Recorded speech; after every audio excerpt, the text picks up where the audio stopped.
And I just, I won't spend a ton of time on it, but do want to just touch on why we do this. This is a super, super important piece because sometimes as members of the public, we don't have direct contact with someone who has gone through these systems that we've talked about today, or who has struggled with mental health or a substance use issue. And it's super, super important to learn about their experience, because without learning about their experience, especially like for me as a provider, I can't really tailor a good service if I don't know what people need, right? And so having these panels is really, really important. I don't want to try and do the introductions just because I know that I won't do as well as these fine folks will do. And so I will turn things over to the panel. As far as the structure goes, it will be the same. We'll have some seated questions and we'll go through those, and then we'll open things up to public questions. And just remember to be respectful and, treat your fellow humans with humanity. So without further ado, Raphael, do you want to start with introductions? Sure. Yes. I'm Raphael DiCaprio. I am a person in recovery. I am also, I'm a person with alcohol use disorder, long-term in remission. And I say that because I do have a real medical condition. So that's how I fight my stigma. And it starts with me. I work at Providence as a substance use patient care navigator. I am also the on-call administrator for TRTF.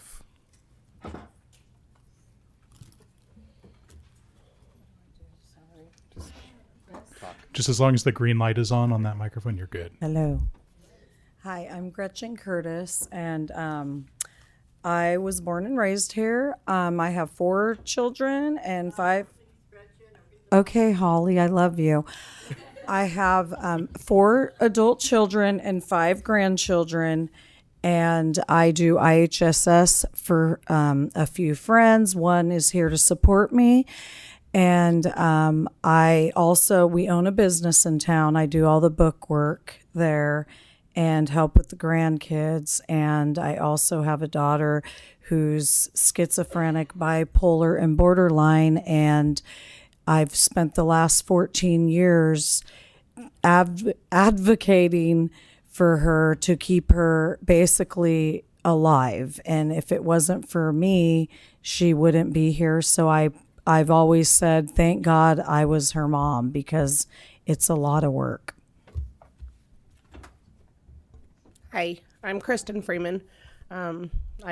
I'm the director of the Eureka Rescue Mission Women's and Children's Shelter.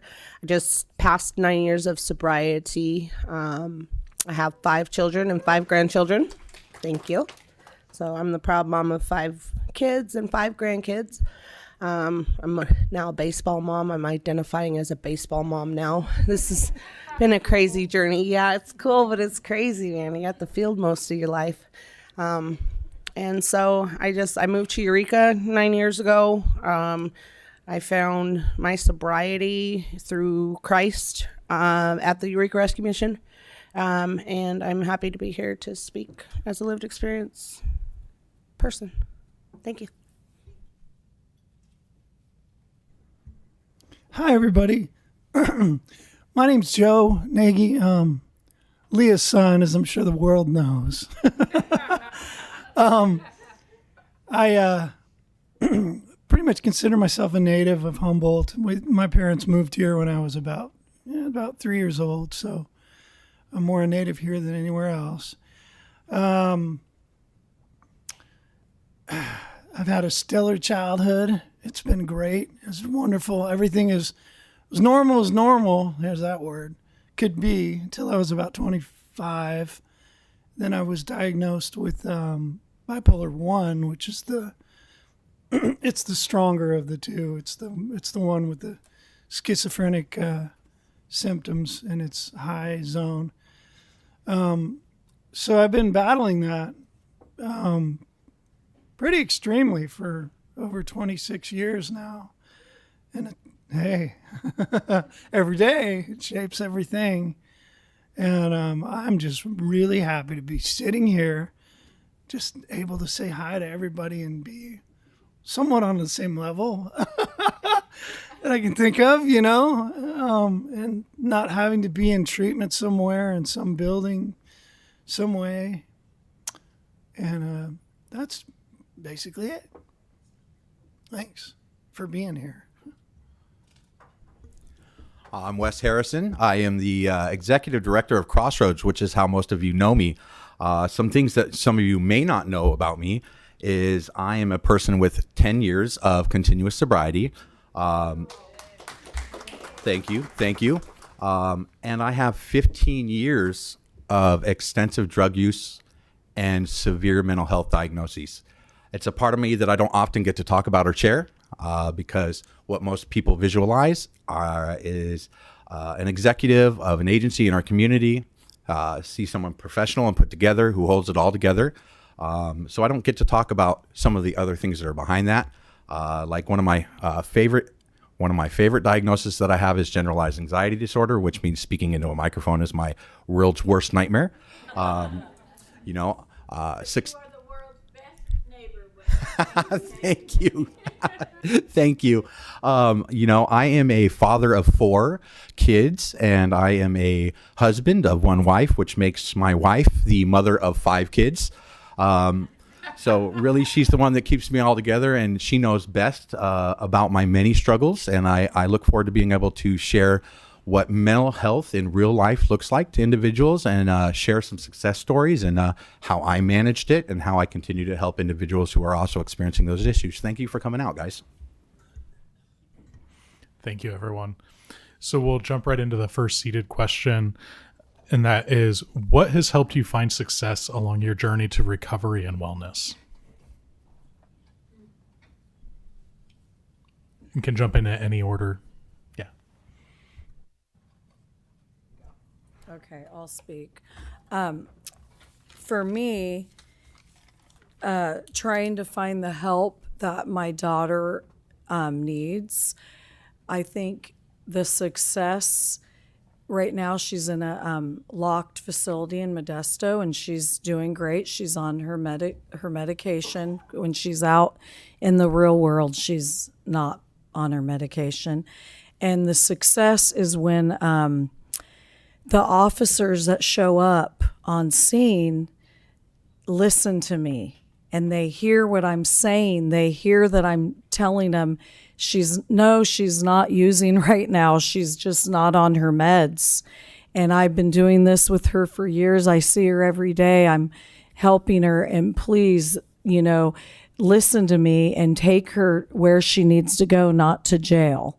Because there are some officers that are CIT trained, and they don't listen to the family or the loved ones who are there. Now, if I didn't love my daughter and I wasn't supporting her, I wouldn't be there trying to fight to keep her safe. So the success is actually in the community, listening to the people that are having the mental illness, and the family and the loved ones. So that's how I feel. Sorry, I'm nervous. Thank you. Certainly. What has helped you find success along your journey to recovery and wellness? Okay, so mine's faith-based. Going to the rescue mission provided a solid foundation on which I was able to figure out who I was in sobriety. You have to be sober in order to be there. We do random drug testing and breathalyzers and stuff, so there's accountability there. So that's where I found mine, was in the structure of the facility that I came to after 17 years of homelessness.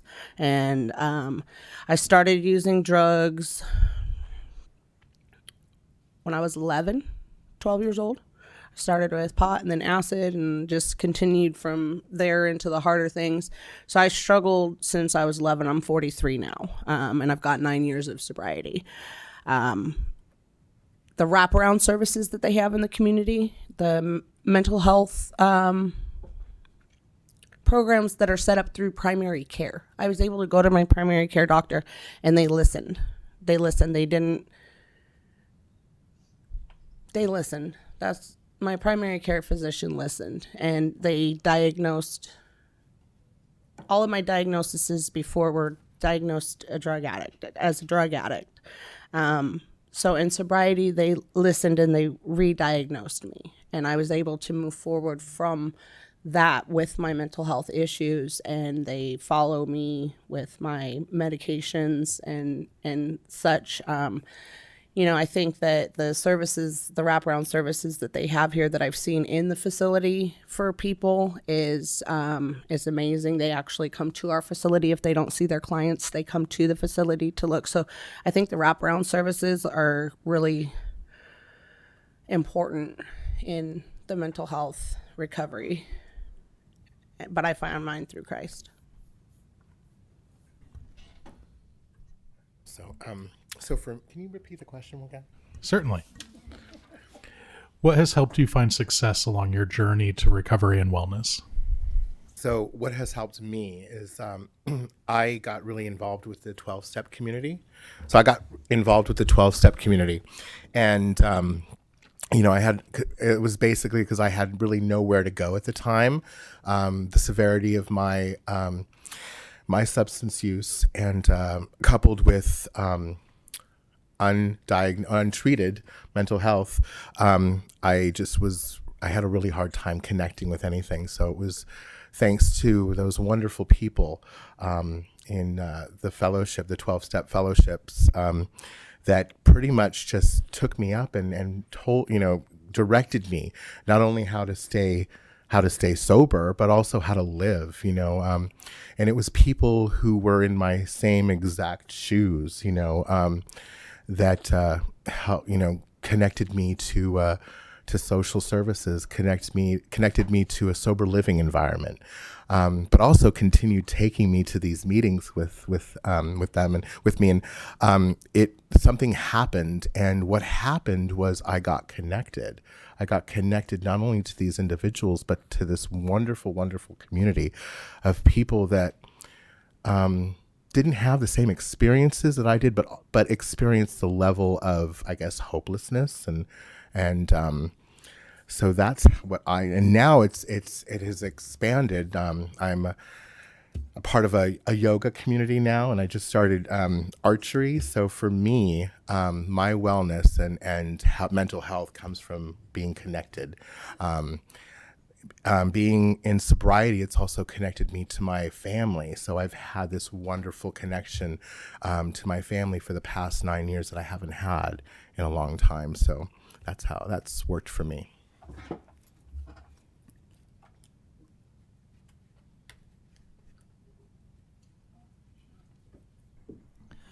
I would say what's really helped me with success is, in a word, compassion. That's got to be one of the words that's really at the forefront for me. When I think of all the times, it's kind of synonymous with healing with me. That's wherever I am, whether I'm in an institution, whether I'm at home, with my parents, wherever, was really and continues to be sort of a catalyst for healing. So that's really probably the cornerstone. That's the main thing. I can't think of anything stronger than that. And in all my experiences, that's really the one. And my parents took me in at my worst psychoses, and they've helped me for decades with it. And that's and camaraderie, and the other patients too in the institutions really helped me a lot, because we were going through the same things in those trenches, so to speak. It's been nice, good help. Anyways. What helped me boils down to 3 words, and that is community, therapy, and career. First, community. The Eureka Seventh-day Adventist Church was a strong system of support early on, and it was a built-in community to be able to wrap around me, give me a place to go every weekend, and show love and compassion to my family. Therapy was the next most inevitable step, accessing outpatient services at County Behavioral Health, going to their groups, doing their drug testing, and receiving therapy led me on a 6-month journey to recovery. and then inspired me to get into the field and career that I'm in now. I worked with Heidi and Joe Williams and so many of other synonymous names with recovery in our community. They inspired me to get into the substance use field, and then I applied for a job at Crossroads, and I got it. I became an administrative assistant, intake coordinator, acting administrator, then executive director. And let me tell you, I am definitely the exception to the rule, because individuals with my history and diagnosis don't often find success because it's hard to maintain. But let me tell you, I've found a certain hidden superpower in a lot of my diagnoses when it comes to being an executive director. Like, would you believe that general anxiety disorder leads you to be hyper vigilant in just about everything you do, so that way you're incredibly effective at your job? The things that complex post-traumatic stress disorder will cause you to be ultra aware of in the individuals you serve, so that way you're always in tune to what they're going through and thinking beyond just what's in front of you. I can't tell you just how much these things have absolutely been utilized, and it just goes to show you that when given opportunity and support, individuals that have always been seen as having a disability are actually having a super ability in specific areas. And given the right circumstances and support, anybody can succeed in that manner. Thank you. I just want to emphasize the common theme that community and compassion came up in each of those responses, and it's just so important. To that end, the next question revolves around stigma. And what do you think is misunderstood about mental health, substance use, and or homelessness within our society and within our community? Well, I have a lot to say on that. Have at it. One of, if that's okay, I would like that. One of the, when I do presentations for my program, the opening slide is a picture of someone behind bars, and it says substance use disorder is the only medical condition that's also a crime. And I think when I present that slide first, it kind of really makes us think, you know. And so for me, this fighting the stigma, you know, had to start with myself. I had to learn about what I'm really up against, you know. So I did a lot of research, and I found out, you know, the history, you know, when alcohol use disorder went into the DSM, and you know, all the wonderful people that, you know, did a lot of work to get that happen, you know, to make that happen. You know, and I fight the stigma every day within the hospital walls. And when I got the job, I battled, you know, do I want people to know that I'm in recovery? And it's like, it's kind of hard because I'm so known in the world, just being out in the community. So, you know, I don't care, you know, that people know that I have substance use disorder, long-term in remission. And when I'm in the hospital, when I'm dealing with colleagues, that's how I refer to myself. I don't refer to myself like that when I'm in a 12-step meeting. Of course, I respect the house that I'm in, but when we start talking about substance use disorder in those terms, something changes in me. And I notice that there's change in other folks too when I'm talking about that, when I'm talking about individuals, when I'm talking, you know, with my colleagues about certain individuals, or you know, when we're working on a plan with someone, when I use that verbiage, I see how people start to change that we're working with. Not only the service providers, but also the patients too, you know. And it was really important for me to learn about that language. So that's, yeah, for me. Thanks. I would say what I see most misunderstood about mental health in our community and across society as a whole is that most people don't know that 1 in 5 Americans experience some form of mental health. Women access therapy at a rate of about 30%. So 30% of the female population have accessed or gone through some form of therapy, while only 16% of men in society access some form of therapy.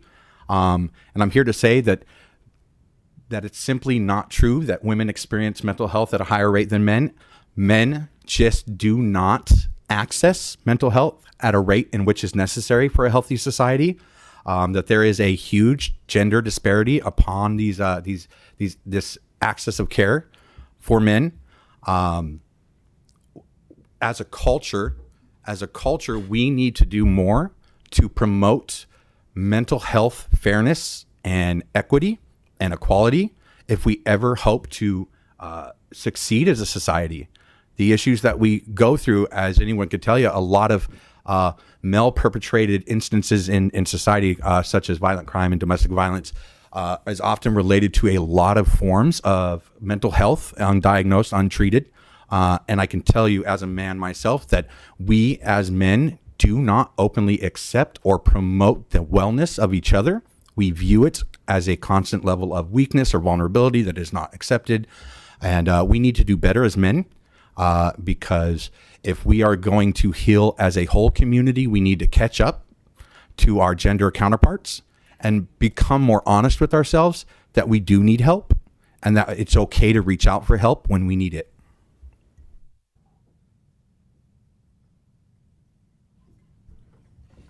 Could I hear that question one more time? Because somebody says stigma and my head just wants to blow up. Absolutely, Joe. Absolutely. So in the context of stigma, what do you think is misunderstood about mental health, substance use, or homelessness issues within our society?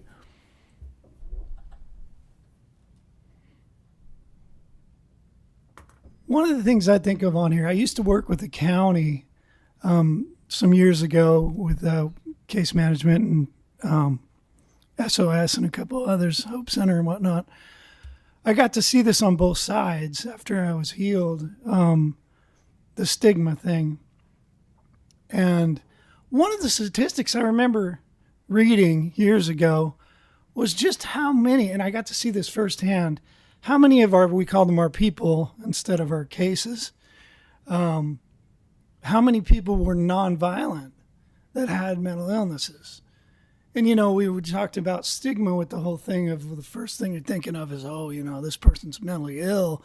They must be, have these terrible visions of somebody in a straitjacket, trying to hurt everybody and, violent criminal types, whatever.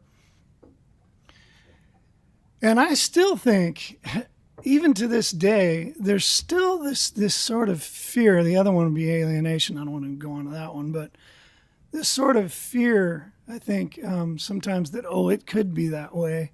And I think I face this every day when I'm hanging out somewhere, in my neighborhood or whatever, and there's kids, even if it's just going on in my head, like, well, how are they going to view you? Because they know, in these small communities where people have seen your symptoms. And not that mine are violent, but basically that there's always that fear there and the walls are up, I think. And that's something that's really hard to face. And I think it's kind of a bit misunderstood that there are a whole lot of us out there that don't want anything to do with violence. And we won't. Anyway. Just wanted to say that real quick. So when I think of stigma, there's so many things. I just think of, like Dr. Bryan had said earlier, if someone has cancer, or they break their leg, or they have something else going on, earlier I was thinking people do GoFunds for that, and they all rally together with their friends and family, and they bring them flowers, and they what if the cancer treatment lasts a year? They've got people just showing up all the time, and how's so-and-so, and everybody, if they're involved in church, everyone brings them meals. And then when you have a loved one who's mentally ill, like my daughter, and I'm speaking from experience, her whole other side of the family does not even have anything to do with her because they think this is all just drug related. When she gets better, we'll have a relationship with her when she's better and normal again. Well, she's not going to be normal. She's never going to be better. She's who she is, and you accept the person as they are. And there are people who get well and they can function properly with the right medication. And my daughter is probably not one of them, and that's okay. You just treat them how they are. She acts like she's 12, and I treat her like she's 12. I buy her snacks and whatever she wants. But the stigma of people just thinking that that mentally ill and drug addicts and homeless people want to be that way, and just to stay away from them is super bizarre. And I just want to tell a really quick story. I ended up with this homeless lady's dog in, I think, December, and she's 43, and I've came to be really good friends with her, and I buy her tents, and I buy her blankets, and I bring her shoes and money and anything she needs, and I take the doggy to see her, and we're really good friends, actually. And she sends me the most amazing text messages that I've ever received from anybody in my life. How appreciative she is of me. She's never had anyone text her just to say, hi, how are you doing? Are you okay today? Do you need anything? I mean, I could just go on and on how when I read her text, my eyes water, because I go, wow, she is so awesome and sweet. And she's homeless because of reasons I'm not going to say, but it's not because of drug addiction. It's because of childhood and things that have happened to her, traumatic things. But anyways, I mean, these people are good people, and they don't want to be homeless. So anyway, sorry. I love the passion. There's a lot of great homeless people. So the stigma of homelessness, I run a homeless shelter. Not everybody's there because of drug addiction. And a lot of people think that the reason that people are homeless is because of addiction. And that's totally wrong. Like I can say that I probably have more in facility that are not addicted to drugs, that may have suffered from drug addiction, but as a victim of it in the aspect of growing up with drug addict parents, the trauma that starts there, it starts in childhood. But yeah, not everybody that's homeless is due to addiction. Not everybody that has mental health illnesses is addicted to drugs. And so a lot of people can't decipher, maybe they don't know, maybe they've never experienced it head on, but a lot of people don't know the difference between mental health illness and psychosis and drug addiction psychosis. And it looks very similar. It looks very similar, but it's very different, because when they're not on drugs and the psychosis is still there, it's just as scary for whoever's involved. I lost my sister a couple of years ago. I tried so hard to get her on a 5150 hold, and the requirements for that, like, I knew she was an imminent threat to herself and to others, but she knew who the president was. She knew what her name was, and she knew what day it was. She was good to go. She wasn't good to go, and now she's dead. So it's just, stigma is really hard to overcome. And like, I don't care if people know where I've been. That's not who I am today. It drafted the blueprints to who I am becoming, and I'm not fully where I'm at. I'm right here right now, but I'm not where I'm going to be. I'm still moving forward. I'm still learning every day. I live with mental health illnesses every day. I'm not going into my diagnoses, but I know about it. I've either been through it. I've experienced psychosis myself in the past. So I completely understand, and I see when people come through, like I said, you have to be clean and sober in order to be in our facility. Oftentimes I'll tell them, get your system clean and come back and see me. And those are the ones that come back are with their systems clean, are the ones that they really succeed. They're given that chance. You know, we have children here. You have to be sober. Come back in 3 days. Give me a clean urinalysis and we'll be good to go. We'll start this process together. We'll go down this journey together. So it's pretty amazing to be where I'm at, especially where I've been. And stigma to me is judgment. You know, people can judge me all they want, but they're not the ultimate one. So.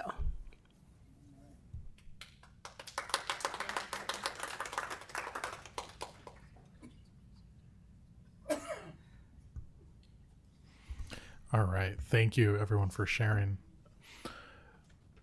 Transitioning away from stigma and into kind of that wellness topic again, what are tips for taking care of yourself, especially as you've entered into recovery or you've recovered from a mental health issue? What tips would you give to the audience or those watching on the live stream to how do you take care of yourselves, or how they can take care of themselves? So I know that I'm a little different than what I'm speaking for my daughter, and I'm an advocate for others. What has helped me? I've been dying to say this. NAMI and Leah and all my friends at NAMI. And I'm serious. I was on the couch crying all the time, trying to figure out, can I be the only one with a child with mental illness? Like, I'm trying to work and trying to keep her alive and see where she's at. And this has been going on for years. And I don't know. I heard the radio and it said NAMI, and it was Leah talking about NAMI, and I just showed up by myself, and it's not the type of person I am. I don't just go somewhere and have dinner alone or anything. And I just showed up, and I have hardly missed any Monday night meetings. There's a lot of people from NAMI here, and they're all my friends now, and I give everyone my number. I will help anyone who needs help or give any ideas, and it's the best support for anybody with loved ones with mental illness. And one of my friends at NAMI, I'm now really good friends with her son. He's here, Rob Green III, and he actually has a diagnosis, and he's the coolest guy in the world. He actually reminds me of Joe over here. They're kind of similar, and they're awesome. This is what makes the world go round. So NAMI, having that community and having support with others who are experiencing the same thing is amazing.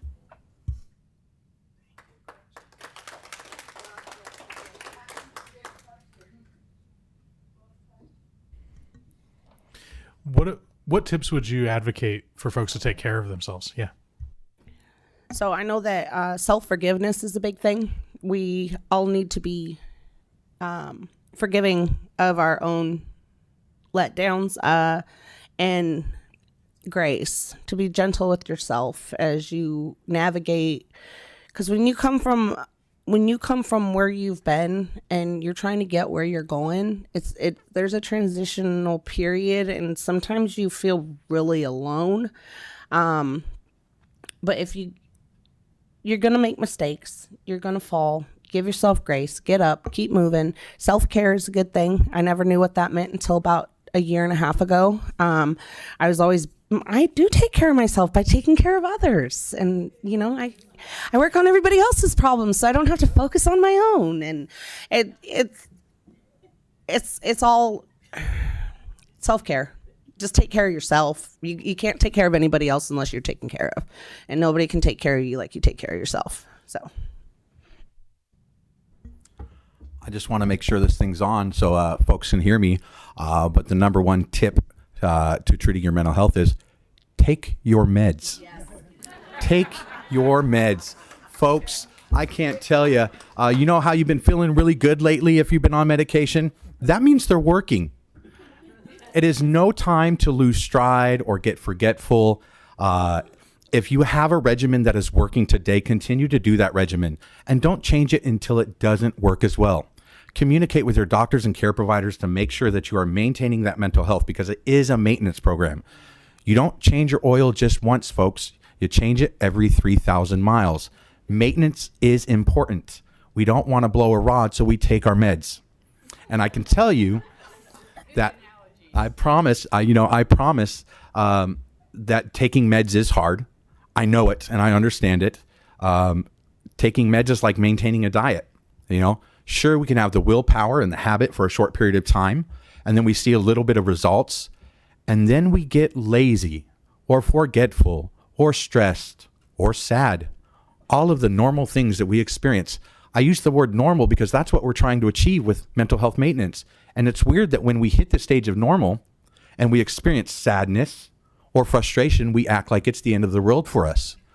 But that is what normality is, right? We're supposed to get there, which means we're able to manage these emotions without crisis, right? It doesn't mean these emotions go away. It doesn't turn them off. We don't go numb. We don't become zombies. We become that exceeding weird word to use, which is normal, because I don't think any one of us ever succeed at defining it or achieving it. And that's okay, folks. But the number one piece of advice is just take your meds. I think I have what I'd like to add something to. For me, it's very important to reach out. I agree. I too was part of that group. I'm taking care of myself. I'm taking care of everybody else. And I remember a few years back being like, oh my God, I'm going to end up on the other side of the table.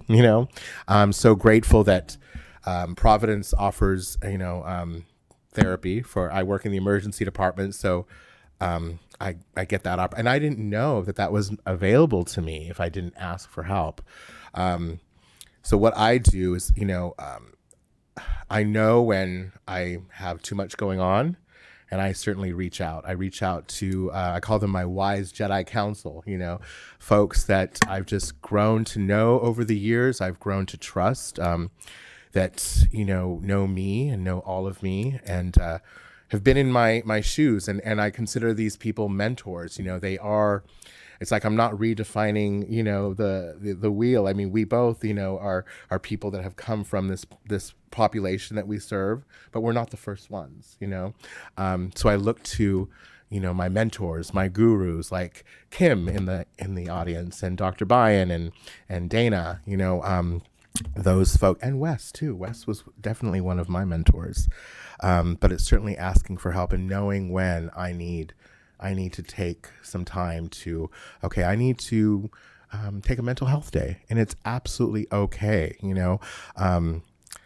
I had this wonderful conversation with one of my supervisors, and they know all about me, and she said, if you need one of those days, it's absolutely okay to ask. And I'm so grateful for that conversation because, I certainly need those days. And just knowing that it's okay to talk about that, and it's okay to ask for those days, because we certainly do. It just makes me a better person, a better employee. So, yeah, thank you.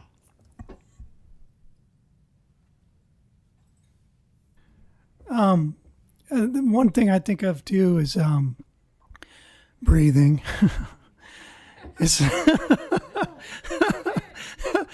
is managing the overwhelm, our stresses. Because sometimes I know, in my case, for sure, some of us with these illnesses or these conditions have a lot of sensitivities. And in a world that's pretty abrasive at times, I think it's important to really manage our stresses and find times to be calm and get a clear view on everything. Something like that. Thank you, everyone. Done at least a couple of those things myself just in the last 24 hours. Last seated question, and then we'll open things up for the public to ask some questions.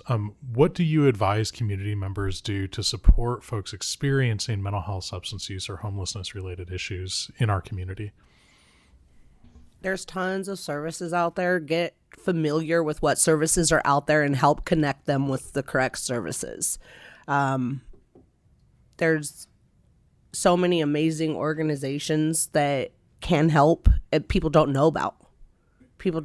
So I think all of these folks out here, I've heard of NAMI, but I have no clue what they do. And I run a facility, but I'm going to go out and check out what they're about, because I might be able to connect some of my people with their services. Like I said, I've heard them on the radio, but I don't know what they do. So I'm going to go find out. I'll probably run the whole road now. I didn't plan on doing that, but I'm going to, so I can bring information back to the facility to let people know what's out there.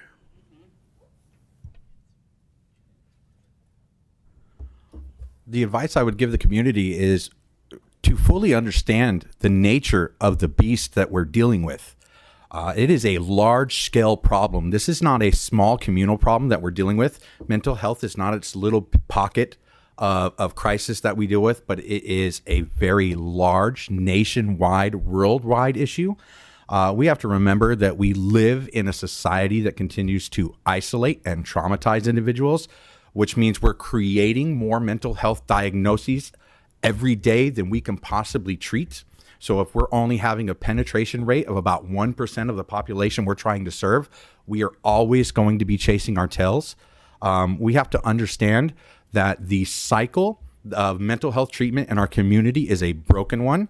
For one, if you follow an individual along their path, say they turn 18, they have mental health challenges. They strive to be successful in life, so they get a job. They get a job and they're struggling, and they find out they may need some help. So they try to access that help and are told that you need health insurance to get that help. So then they go to their employer and they say, I would like to buy into my health insurance. And they tell them, well, that's going to be about $400 to $600 a month out of your paycheck. And the person goes, I'm just 18. I can't afford that health insurance. So they avoid treating their mental health. They manage to struggle for a period of time until eventually the symptoms kick up and they lose their job because they're unable to treat their mental health. Because they have no job, they're unable to maintain their housing. Because they can't maintain their housing, they end up on the streets. Then their mental health becomes exacerbated. Then they are walking the streets. Maybe they get on drugs, maybe they don't, but their mental health goes untreated until finally they receive Medi-Cal. A great system. Now they have health insurance. Now they can access that mental health care they were looking for. Guess what? They access it, they get the care, they become stable. They get their feet on the ground in a clean and sober house, right? And all of a sudden, now they're looking for a job because they are okay enough to do it.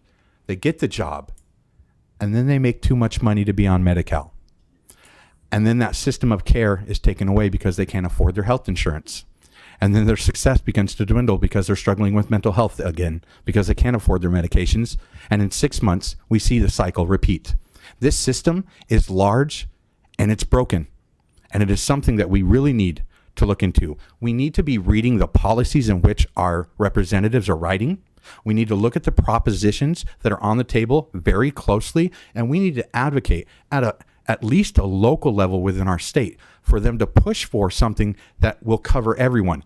CalCare is actually being put on the ballot soon. You need to call your representatives and tell them universal health care for all Californians is absolutely vital to being able to meet the needs of our community. So that way everyone can receive adequate care from the top of the economic ladder to the bottom of the economic ladder. So we create equality and equity, folks. That's my advice to the community. Bravo. My advice is a little less than that. I think we should try to remember to have empathy for people when you see them. Don't judge them.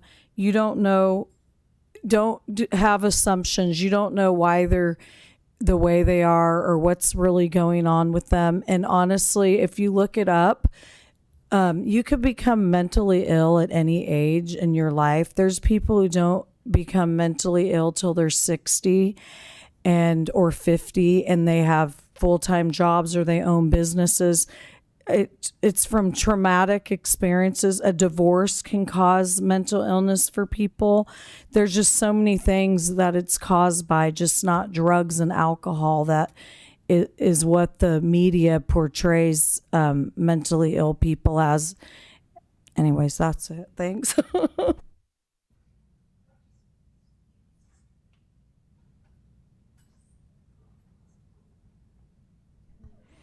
All right.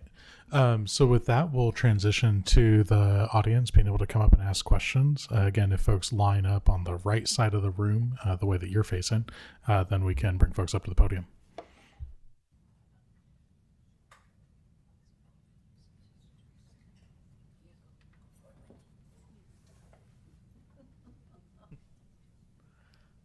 Hi, my name's Wendy Dresser, and I just want to thank you so much. We're all so uniquely made, so when we hear from each one of you, your unique experiences, we grow, we stretch. That compassion is encouraged, that compassion. And so I just really appreciate you all so much. I'm sure we all do.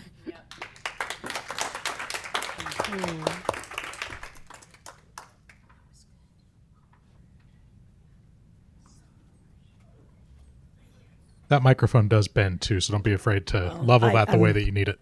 I'm tall and I'm loud. I think I'll be okay. Hey, everybody. If you can, I'd like to hear from those of you who are, doing service to others from your lived experience. What fell into place for you, or what that moment or series of moments felt like when you realized you were now in a place where you could do that? So if I'm reading your question right, the moment that I walked through the mission doors, I felt a sense of peace, inner peace that I hadn't had since my father committed suicide 10 days after my 11th birthday. Beautiful. I knew I was where I was supposed to be, and I knew that I was supposed to be alive. I was dead, spiritually, emotionally, every way but physically when I walked through those doors. I was defeated. And the compassion and the love that surrounded me the moment I was a perfect stranger. My idea of homeless shelters was Curly Sue. I don't know if you guys remember the movie Curly Sue, but that's what I thought a homeless shelter was. So when I walked in and felt that inner peace and sense of well-being, that I was gonna be okay, I knew in that moment. And that was March the 25th of 2015 at 4:45. I would call it the halfway across the lake theory. I would say in the early stages of getting my life together and trying to treat all of the things that I were going through, I stood on one side of the lake and decided I wanted to be on the other side of the lake. It looked great. So I started swimming. And then at about halfway into the swim in the middle of the lake, I was very exhausted. And I thought, I don't know if I can make it to the other side. I don't know if I can make it to the side that helps folks. I don't know if I have what it takes to be over there. And so I turn around in the water and I look at the other shore and I go, it's just as far to swim back. And so to tell you the truth, the moment I knew, I wasn't sure, right? It was the moment when I couldn't make a decision on whether I could or couldn't. I knew I had a desire. And so I made the decision to just keep swimming for the other side. And it was absolutely rewarding to finally arrive there. But I promise you, it was in the middle of the lake that I made that decision. Excellent. I'm going to sit down and just let you talk. Those of you who still want to answer that question, just because I think other people might want to see you. And I'm tall. I guess for me, that point happened when I went to I went to the C Street Detox that was run by Alcohol Drug Care Services, which is now Waterfront Recovery Services. I was there 11 times, I think maybe 12, I can't remember. But it was the last time when I went there, and Dana, who's in the audience, was behind the desk, and I just started crying, and she just got up from behind the desk and just gave me a hug and told me I'm home.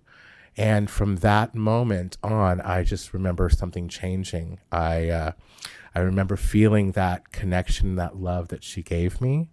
And I remember after my detox day, which was 7 days of hell, I wanted so much to I was like, this is what I want to do. So for the 6 months after that, I showed up there every day religiously to do whatever I can. And if that meant scrubbing the toilets, I didn't care, because I just wanted to work there. I wanted to be behind the desk. I wanted to do what Dana did for me. And 6 months later, I was hired. And, it was John McManus, God rest his soul, who gave me that wonderful, wonderful opportunity. And shortly after, Dr. Byan came in, and the rest is history. So.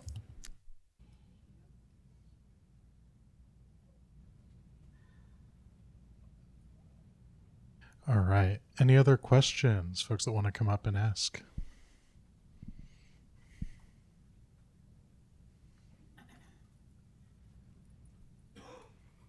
I want to say thank you to you all for sitting there and sharing your lived experience with us. And as a person who's sort of been in the closet about my lived experience, I have a question about how you would, okay, the more that you speak out about your experience and about your lives, it normalizes, as I think you've all pointed to, that we all have our own issues that we deal with. And I'll just say it, I've been very wary of coming out of the closet in terms of my issues and saying, you know, hey, I've been sober for 30 years. And because, you know, through the grace of my higher power and people in the community who support me, and that includes a lot of folks here.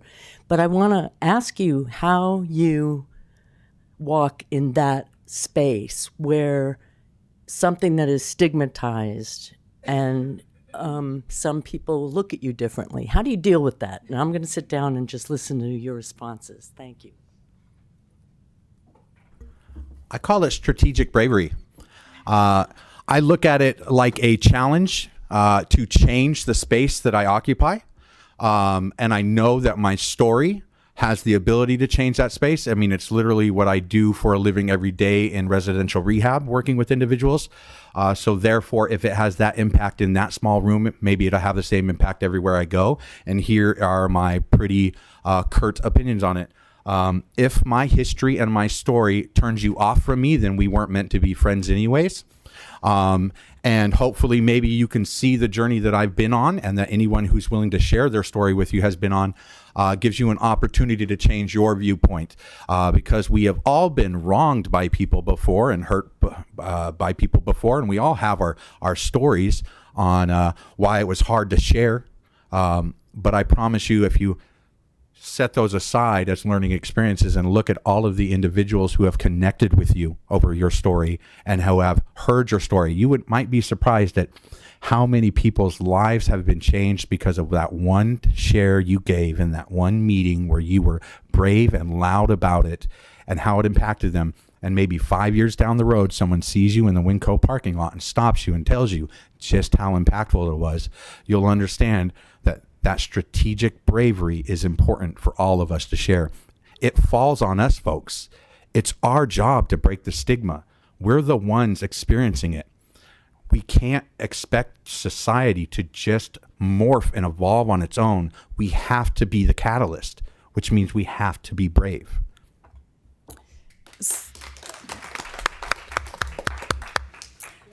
So my daughter, if you saw her graduation photo and then you saw her today, her physical appearance has changed and her mental appearance too, but not to me because I'm her mom. And that's where there's the issue is people change and they need to, oh God, I can't even think. Sorry.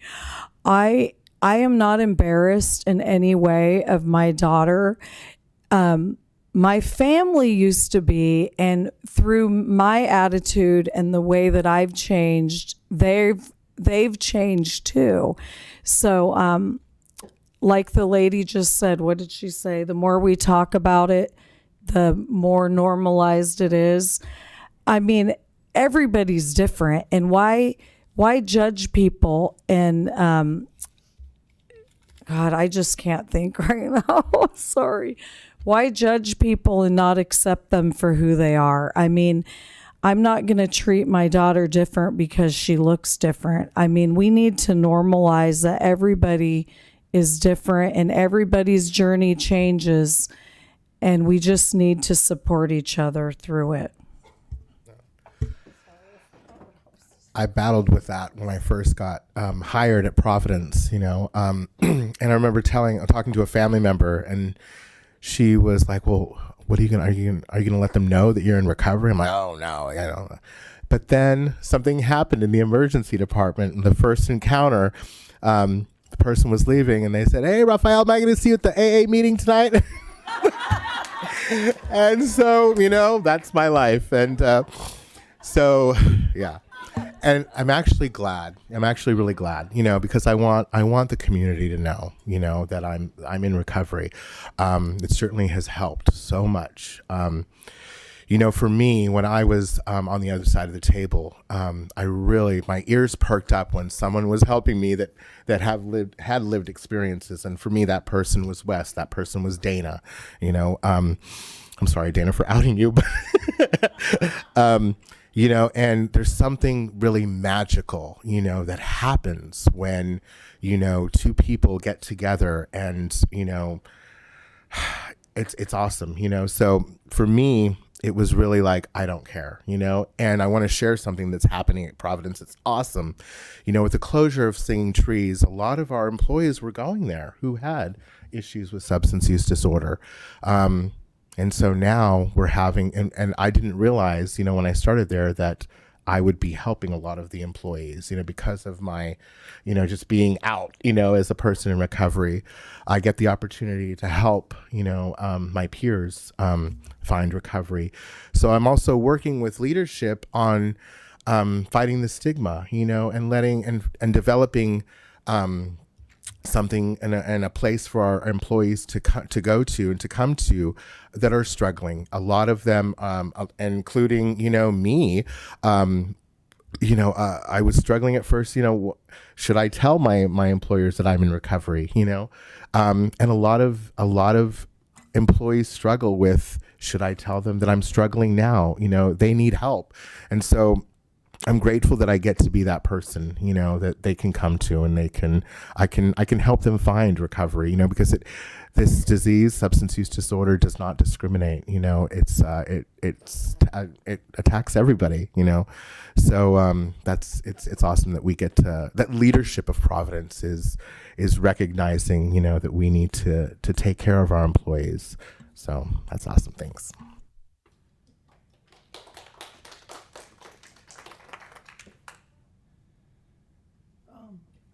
I just want to say one thing. I like what he said every time, right? No, but I'm gonna clear my head. What helps? I do agree that those who care are going to care anyway, especially if they see your symptoms happen, which I'm in Humboldt County, and I can't tell you how many times I've been the crazy guy. Many times. Very dramatic. And when you live in a community, and I am one of these people who's cursed with a great memory. I remember everything. And I'll see the same faces. I'll see them again and again. And I'll remember if I yelled at that person, I'll remember what I said. All these different things. And it's really interesting. I could be a sociological study of how people react, because some people embrace it. Some people don't know what to do. Some people don't want anything to do with it. Some people curse it. It's really interesting to see the differences in everybody. And I had a neighbor who really impressed me because I was just right in his face yelling, probably about 3 times or so. And he just came up to me. He said, I was mainly just concerned. That's all. And I was like, wow, it just felt so good, to have that camaraderie. And so, yeah, I don't know. I think some people have the capacity to care and to see through it. And it's a mystery, really. But I just blaze on, and I try to look for those opportunities that we can, I can sort of heal. Anyways, I could go on forever about that, so I'll leave it there. Can we refresh the question one more time? I think what it was. Go ahead. So I think it was. Well, I'm actually forgetting the question as well. But I do want to be conscious of time, because we do got to make sure that folks get a lunch break, and then we need to do a sound check actually for our keynote. So Oh, okay. So I'll hand things. I think we'll wrap up the panel for now. Sorry about that. I wish we had more time. If it were my preference, we'd have like 3 hours for each of these, but that would make like for a 9-hour day, which doesn't really work. So, without, I'll hand things over to Mayor Burgell, and then we'll wrap up and have some lunch. Well, I just really want to appreciate this particular committee, both of the groups, but specifically this one, for that. What did you call it? Bravery, strategic bravery, and the courage and the vulnerability that you have expressed here today with expressing your story. And I'm just blown away by all 5 of you. And I appreciate everybody that's been hanging in. And I look forward to you staying for the next hour to listen to our keynote speaker. I just appreciate everyone being here. Get some tacos. We're done for now.